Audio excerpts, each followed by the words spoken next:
Bonjour à tous, me revoilà de retour avec la série Anniversaire SOS Fantôme pour un inédit.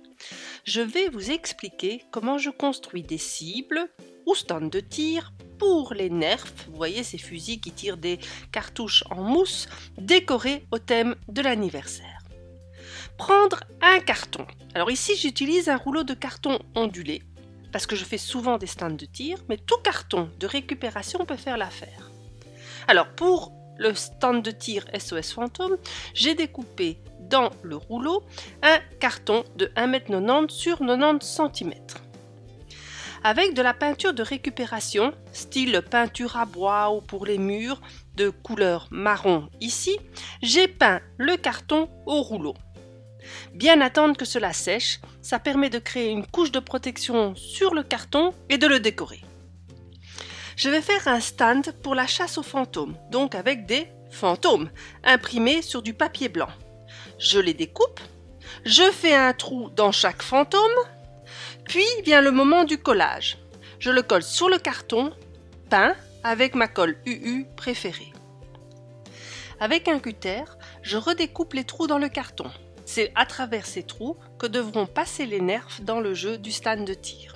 Alors pour rendre ce jeu encore plus marrant, je colle à l'arrière du carton avec de gros collants noirs et gris du papier de soie. Bien étirer le papier de soie pour qu'il soit bien lisse et bien tendu.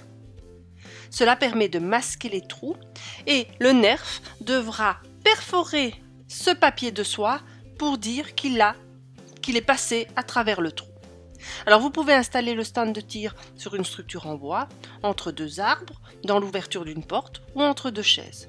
Il ne vous reste plus qu'à établir la distance de tir, charger le nerf et percer tous les trous.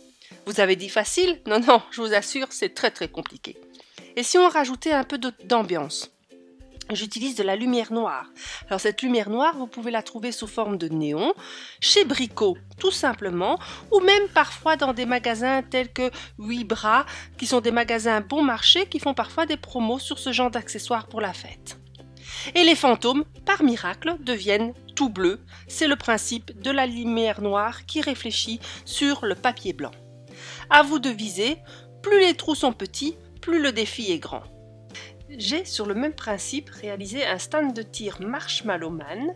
Ici j'ai utilisé un cutter qui découpe en rond pour faire les trous qui serviront en fait de trous de tir.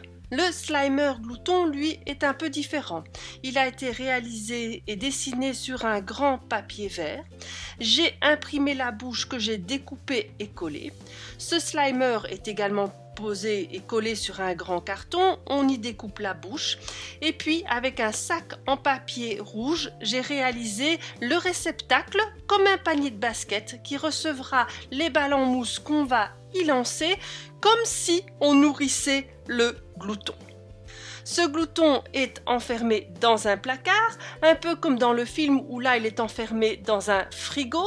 Avec une grande plaque de papier mousse, nous l'avons collé sur le carton de support et nous avons réalisé avec de la frigolite une poignée. Nous avons donc une armoire et quand on l'ouvre, on a le glouton Slimer à l'arrière.